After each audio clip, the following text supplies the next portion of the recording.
Okay, we're fixing to do the top half of the mold. Here's another thing I wanted to show you. This plaster makes a huge mess. It's like flour, working with flour. So if you've ever cooked biscuits or anything, you know how much of a mess flour can make no matter how careful you are. So what I have here is just a short bucket, 4-gallon bucket, and I take the plaster and I leave it in the bag and I cut it off and leave it in the bucket. So that gives me room to work, and if I spill some, I don't make a huge mess. Now, one thing that's real nice about this, it doesn't ruin anything. I've got quite a mess on the floor. There's no way to prevent it. The good news is it vacuums right up really easy. It doesn't stain or anything. So you don't have to worry about destroying the carpet. Your wife doesn't have to worry about you destroying the carpet. Now this time, again, I use 2 cups to fill in the top, 2 cups on the bottom, 2 cups on the top. You could try it with 1 cup. You can try it with 1.5 cups. I don't worry about wasting it, so I just use 2 cups. I like to have a little thicker mold. I guess I should explain. If you use 2 cups, it gives you a nice thick mold to work with. So the chances of breaking it are a lot less. The thinner your mold, the easier it is to break.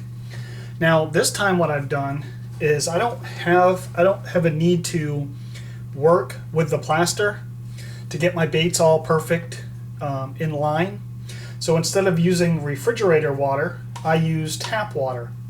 This is Texas, folks. So my tap water, the cold is probably 90 degrees. It's warm to the touch literally in this cup. And that's my cold water. So that's what happens when you get city water. So I'm going to mix this in, and this will cure considerably faster than the other. Now when you do the top half, you've already prepared the bottom half of the mold. Everything's prepared. We did that in the last video.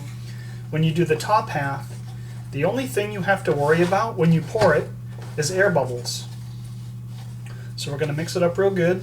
Got to have it mixed up. Want to get all the chunks out. We don't want any of that flour dough in there.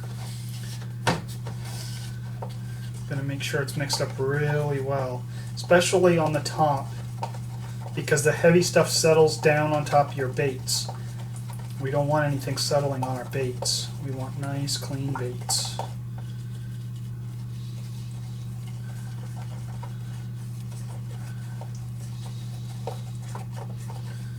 You still, even using the warm water, I mean, you still have several minutes to work with. Using the cold water, though, it'll at least double your time. I'd say you'd have 10-12 minutes where you can fiddle around. Using this warmer water, we're not going to have anywhere near that. I'm guessing maybe 5 minutes. Okay, we've got it mixed up really good.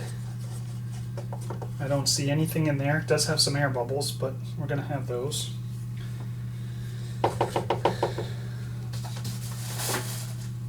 If you wipe off your popsicle sticks so there's no plaster on there, you can reuse them more than once.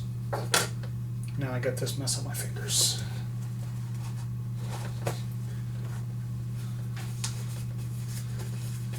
Trying to rinse this plaster out as opposed to letting it dry and breaking it off. All I can say to that is give it a try. You won't do it more than once because it is a pain. Now when I pour this over my bait, I'm going to pour it over each individual bait very slowly to make as much effort as I can to make sure there's no air.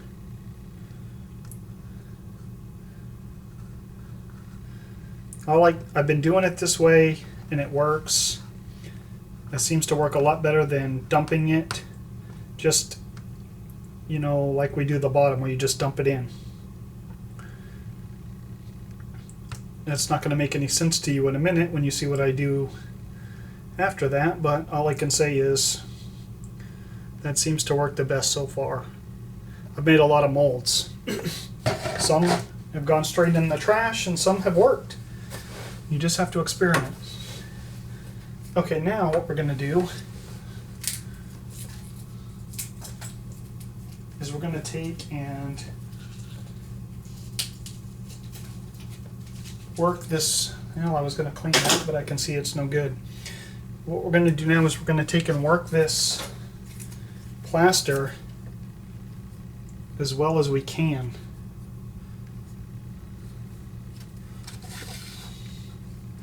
And I'm just pushing down on it, trying to make sure that there's no air bubbles on top of my bait. You know there's going to be some air bubbles. You just can't ever get them all. So no matter how hard you try. Then what I like to do is give it a little tap.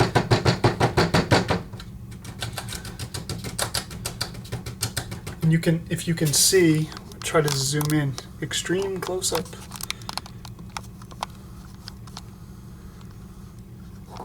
I don't know if you'll see any or not, but when you do that tapping, it causes air bubbles to float to the top, which is what we want, obviously.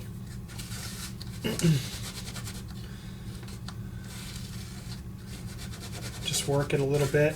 I try not to get too aggressive with it because I don't want to introduce air bubbles. I just want to work them out. Okay, now we're going to let this sit until it hardens up, and then I'll show you how to separate it.